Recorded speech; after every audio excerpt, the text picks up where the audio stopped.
For someone so young, Madison McDowell has a lot of lived experience with mental illness. Both of her parents have mental illness, and at the age of 10, she was diagnosed with depression and severe anxiety. This led her parents to switch to a homeschool environment. But even at 10, Madison showed a gift for helping others as she volunteered at the Hope Center in Springfield. The Hope Center is a drop-in center for people with mental illness. There's a lot of depressed people there. So of course, I'm a young little kid, and all I know how to do is go up and make people laugh and make them happy, so that's what I would try. You see someone over in the corner kind of quiet and upset, you just walk up and try to make them laugh and have a good time. Madison now faces her own recovery journey by facing her illnesses, talking openly about her struggles, and she uses social media to be a voice for teens who feel alone.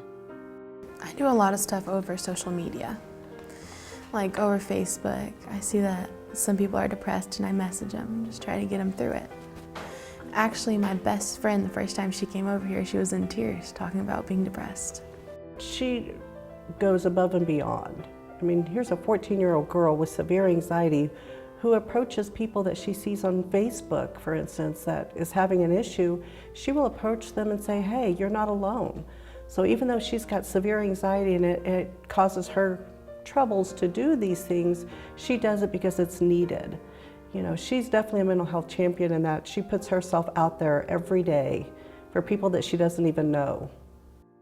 Madison's advocacy efforts are far-reaching. She often shares her experiences with statewide audiences at the annual Real Voices, Real Choices Consumer Conference, as well as locally with teens and youth who feel the way that she has felt with her own illnesses. It's no secret that Madison struggles with anxiety, and to be able to take her anxiety to a stage like that and say, hey, I have anxiety, but you know what, I'm here, it's okay, it's a part of my life, it's not who I am. I'm not alone, you're not alone. And I think that's one of the biggest things that's so important to Madison, is to let people know they're not alone. She's helping to break down stigma. She's helping to draw a lot of attention to the fact that youth struggle with mental illness. She's really bringing light to the fact that there are a lot of youth out there that are struggling. So she's definitely making a difference there. Locally, she's making a difference in her own community simply by like this. This was her idea to have this informal drop-in center where teens can come and have a safe place to hang out. You know, they sit around and talk about depression, about being bullied, suicide. Really no topic is off limit. So she's the one who's reaching out to these other youth and bringing them in, drawing them into the drop-in center, giving them a safe place to go and a safe place to talk about issues that they're having. One of Madison's greatest joys and a way of coping with her depression is her love for horses. When I was really depressed, we bought a horse, and she was pregnant about 3 years ago.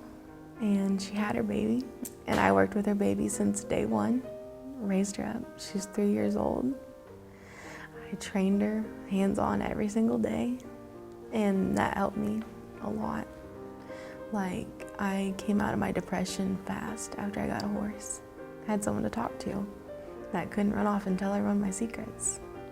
This love and passion for animals in general has now turned into a strong career path for Madison. She enjoys spending 2 days a week at a local veterinary clinic.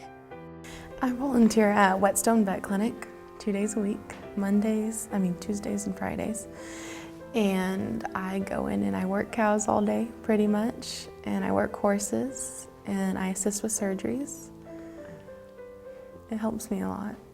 She is not only a real integral part to the clinic, and she helps, but she picks up things really easily and she learns quickly, but she's a great help to us as well when she's here. So we like to have her around more often than not. My plan is I can get my GED when I'm 16 because I'm homeschooled, and I can go straight to college at Texas A&M and become a vet. I think it's pretty amazing that Madison, at the tender age of 14, already has her life mapped out. You know, she knows what she wants to be career-wise. She knows exactly when she's going to get her degree, where she's going to be working, what she's going to be doing. And to me, that's just amazing because there's a lot of adults that wander around for many, many years trying to figure out what they want to do. And she's pretty much got that mapped out and has her path defined for her, and it's all of her doing.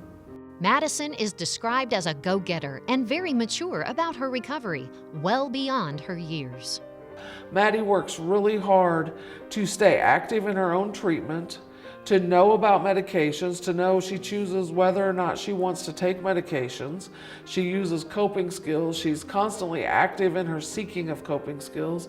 And every day she works not only to make life better for herself, but for others around her and everyone around her, not just the people in her small little circle.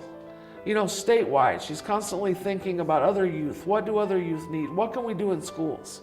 What can we do for people? What can we do to stop bullying? You know, what can we do to help people not feel alone? She continues to build confidence that will help and drive her on her journey. She is one amazing individual, and if she doesn't realize it, there's a whole lot of people out here, at least in our clinic, that realize it, and she's got so much potential that she's going to make a big difference in this world, so she's got to keep reaching for the stars. But when she can reach out and she can give something, she feels that worth, it not only makes whoever she's reaching out to know that they're not alone, but it also reinforces to her that she's not alone and that she has worth and that she can make it and she can do it and she's going to succeed. For Madison, the message is simple. Pretty much the only thing I have to say is don't give up. It can only get better. If you're feeling awful today, tomorrow can only be better. And that's what makes Madison McDowell a 2017 mental health champion.